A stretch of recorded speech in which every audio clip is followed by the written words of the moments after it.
Are you in the mood to get a little bit raw? Because I am. And I love to surprise myself, so I'm going to open differently than I thought I would because something is telling me to do it, and that something is a whisper. How many of you know what your whispers are? That inner voice, that guidance system. Call it what you will, but it is infinitely wise, and it is there to protect us. And this is what I will be talking about today. But the raw part that is coming up for me is that 8 years ago on the TEDx stage in Texas, in the Houston area, a dear friend of mine and I were on stage back to back. And his name was Bob Donnell. And Bob passed away Christmas Eve. And I want you to know, Bob, that I miss you and that I am honored to be back on a TEDx stage. And I feel you with me. This room is a blessed place. I'm honored to be here. I want to ask you a question. The question is, have you ever wondered why things look like they look? Why they are like they are, or possibly even the flip side of that conversational pancake, which is why they're not what you wish they were? And I have an answer for that. After a lot of years of research, I would say that in the vast majority of instances, the reason for that is nothing more than the good old-fashioned word, expectancy. Expectancy. What is your expectancy? Not your hope, not your wish, not your want. What is your current expectancy? What are you expecting with your life? And we're going to go down deep into this rabbit hole. But what are you expecting right now? I'm going to demonstrate low-level expectancy. Imagine if when I had been introduced, I walked in like this.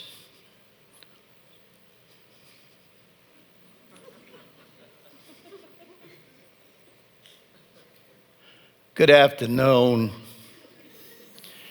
At this time, if all of you would simply take your pens and your pencils, I would like to talk to you today about a condition I refer to as extreme joy, expectancy. Am I right to imagine that you wouldn't expect very much from Daddy? Yeah, so that's energy. That's what energy does. That's a lesson on the importance of presence and voice, power and connectedness. I've made my living playing authority figures. I have been acting total for 55 years, but Jonathan gave me credit for the 51 that I've been paid for. And that's true. I started when we had a saying in Texas. The saying was when I was knee high to a grasshopper. You heard that? Good, good. Hey, weird random thought. Count with me to 10 in Texan, because if I don't teach you this, it'll be remiss. Can you do this with me? Just say this. 1. Oh, that was good. 2. No, you got to stick your chin out a whole lot more than that. You got to even risk looking stupid. Here we go. 2. Good. 3. Next one rhymes with your lawn mower. It's pronounced fower. Say it again. Good. Back of the throat. 5. Next one has a whistle on it. 6. Oh, good. The next one, we went to the state capitol and we had the letter V removed. It is not S-E-V-E-N. It is S-E-B-M, and it's pronounced 7. Say it again. 7. Back of the throat again. 8. 9. And 10. It's 2 syllables. Say it. 10, which rhymes with Glenn. Okay. I've done my due diligence and shared with you that. So I want to tell you how this all started, and I'll be giving you the TEDx condensed version of this. But when I was 11 years old, my mother took me and my older brother, Brian.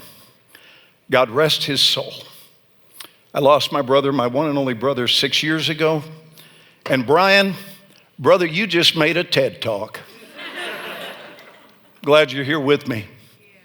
Both of us went to the Dallas Theater Center that day. My mother wanted to expose us to what she referred to as culture. We're going to get some culture in my boys.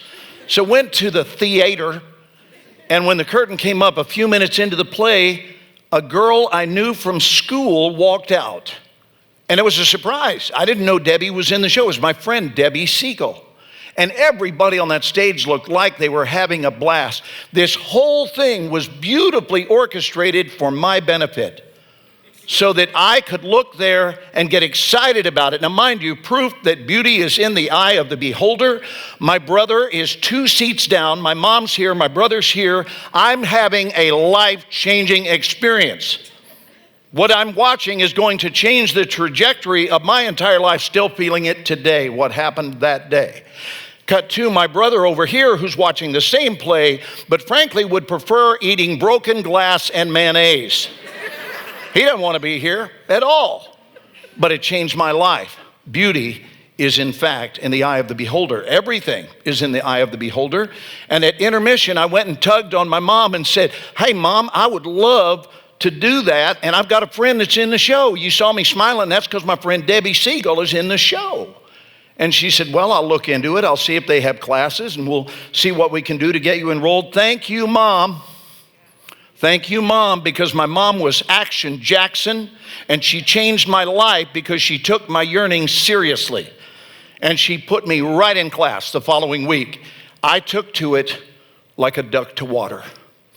I started doing plays immediately, and I worked for free for 4 years until I got my first national television commercial. I booked the very first thing I read for, and this is really the topic today, a condition I refer to as elevated expectancy. So the fact that I booked the first one taught me this lesson. I book. That's not said from ego. How many of you can relate to what I'm saying? I book. In other words, booking happens right here. So now that same template of expectancy applied on the next job and the next job and the next job. And before I knew it, I had booked 4 jobs in a row. And I just thought this stuff was easy. But only because I didn't decide otherwise. Yes? Right? Henry Ford said, whether you think you can or think you can't, you're right. So now a big feature film comes through town, and I wind up auditioning for the lead in the movie. I've never been in a movie. And I book that, and my life changes. I spent the following summer in a limousine traveling around the country, signing pictures and kissing women, and frankly deciding that that was a lifestyle that worked for me. Then I went back, finished high school, fell in love with a gal I used to live 2 doors down from when we were little kids, and that woman and I have been married for 47 years, through thick and thin. That's another TED Talk, if you hear me on stage talking about my wife and what a blessing we have had, but I've got to move on. So now I am poised for greatness on the West Coast, and I am an eager beaver, and I'm ready to head out. And my buddies were saying this, and this is all about mindset. My buddies were saying, "Hey, brother, I think it's great that you're going to head out there to Hollywood and pursue a career." I said, "No, I'm headed there to have one." Do you hear it? Tell me you hear the difference between pursue and have. Watch this. When's the last time, and I already know the answer, but when is the last time you picked up the telephone, told someone, "Hey, I'm free tomorrow night, would you like to pursue dinner?" I'm guessing we're right at 0, right? Nobody's ever done that. So think about this, because I thought about it when I was 18. Why do we use pursuit as the modifier with regard to a career, but we say the word have when talking about acquiring dinner? So at 18, I went, well, what if I just go to the West Coast to have a career? What if in my mind, regardless of what anybody else is thinking, what if in my mind I see careers equally as habable as dinner? Come on with it. Seriously, equally as habable as dinner. So I headed out there. Let's fast forward in time to 2009, June of that year. I'm standing in the shower. Why? Because I always shower in June. on odd number years. So I'm in the shower, and all of a sudden I get one of these epiphanies. We call them whispers, right? That inner voice. I'm in the shower, and I hear a whisper. And it's not the kind that frightens you. It's not like Norman Bates from the movie Psycho on the other side of the curtain. I'm hearing a whisper, and it's a very friendly voice.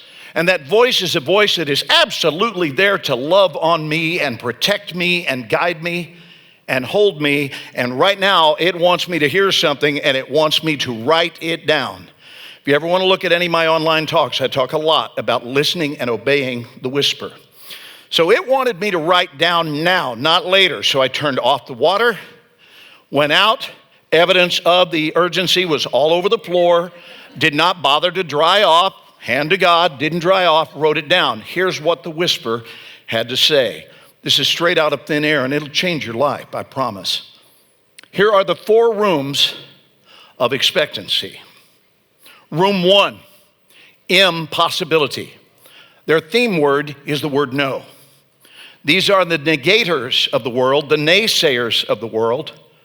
Here's what they sound like. Well, what if we, no. But I'd love to, no. But I'm in love with her, no. But couldn't we, no. Have you ever known any of these people? Okay, I'm sorry. And I hope you've never been such a person yourself, but if you are, there's good news, which is you can get out of that room immediately. Okay? So the only thing I have to say about room 1, or if you're hanging with people from room 1, leave.